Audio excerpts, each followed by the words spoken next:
Ahmedabad train हादसे में अब तक 297 लोगों की मौत हो चुकी है। पूरे देश में इस हादसे का दुख महसूस किया जा रहा है। कांग्रेस चीफ खड़गे भी क्रैश साइट पर पहुंचे और हालातों का जायजा लिया। इस दौरान उन्होंने सरकार से अपील करते हुए कहा कि इस तरह के हादसों में पीड़ितों को मुआवजा देने में देरी नहीं होनी चाहिए। साथ ही सरकार जल्द से जल्द इस हादसे की जांच करे। कांग्रेस पार्टी इस दुख की घड़ी में पीड़ित परिवारों के साथ है। सरकार इस तरफ ध्यान दे और किसी बात को हल्के से नहीं लेना चाहिए। और हम ऐसी दुर्घटना होती है, ऐसा चलता है, ऐसा कहना अच्छा शोभा नहीं देता। ऐसे घड़ी में पूरा देश के लोग एक होकर मजबूती के साथ उनको हम सपोर्ट करना चाहिए। और हमारे कांग्रेस के नेतागण तो 2-4 दिन से यहाँ पर जब भी घटना घटी तब से वहाँ पर उनको हेल्प करने के लिए एक हेल्पलाइन की तरह वो काम कर रहे हैं। सपा चीफ अखिलेश यादव ने भी अहमदाबाद ट्रेन हादसे पर दुख जताया। इस दौरान उन्होंने कहा कि इस हादसे ने पूरी दुनिया को स्तब्ध कर दिया है। पूरे देश की सांत्वना पीड़ित परिवारों के साथ है और हम उम्मीद करते हैं कि इस मामले में जल्द से जल्द जांच पूरी होगी। साथ ही प्रार्थना करते हुए ऐसी घटना दोबारा कभी ना हो, ये कहा।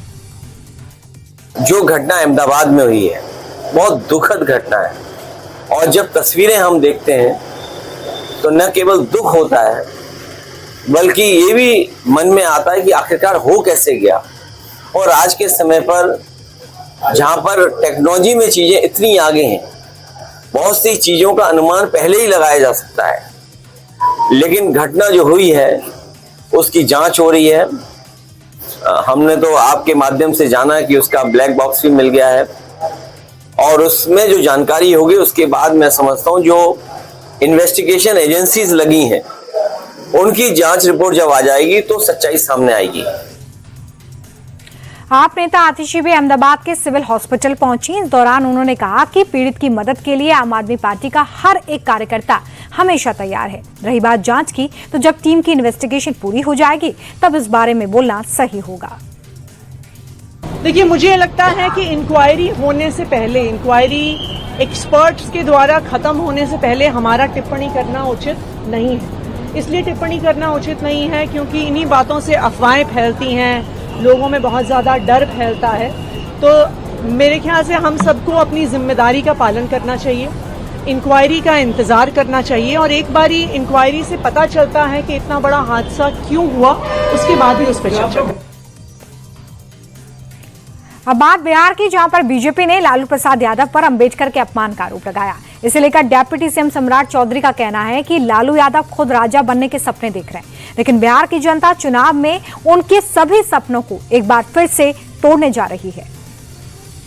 स्पष्ट तौर पर दिखता है कि लालू प्रसाद जी राजा बनने का प्रयास कर रहे हैं और लोकतंत्र की हत्या कर रहे हैं। जिस तरह बाबा साहब अम्बेडकर के फोटो को अपमानित करने का काम किया, यह स्पष्ट दिखता है कि हर हालत में लालू प्रसाद जी सिर्फ अपमानित करना चाहते हैं बाबा साहब अम्बेडकर। सम्राट चौधरी के इन्हीं आरोपों पर तेजस्वी यादव ने पलटवार किया है। इस दौरान उन्होंने कहा कि बीजेपी को आरक्षण, संविधान और बाबा साहब से कोई लेना देना नहीं है। बीजेपी इस दुनिया की सबसे झूठी पार्टी है जो सिर्फ बेबुनियाद आरोप लगाती है, मगर इलेक्शन के टाइम जनता इनके सभी आरोपों का हिसाब तय करेगी।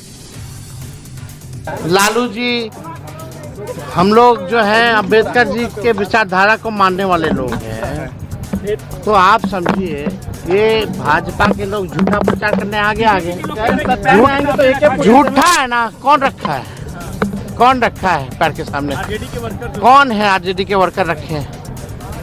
10-10 घंटा लालू जी काम करते हैं, मिलते हैं लोगों से 78 साल की उम्र में। स्वास्थ्य ठीक नहीं है, किडनी का ट्रांसप्लांट है, फिर भी इन लोगों को शर्म नहीं आता इस तरह का झूठा घटिया आरोप लगाते हुए।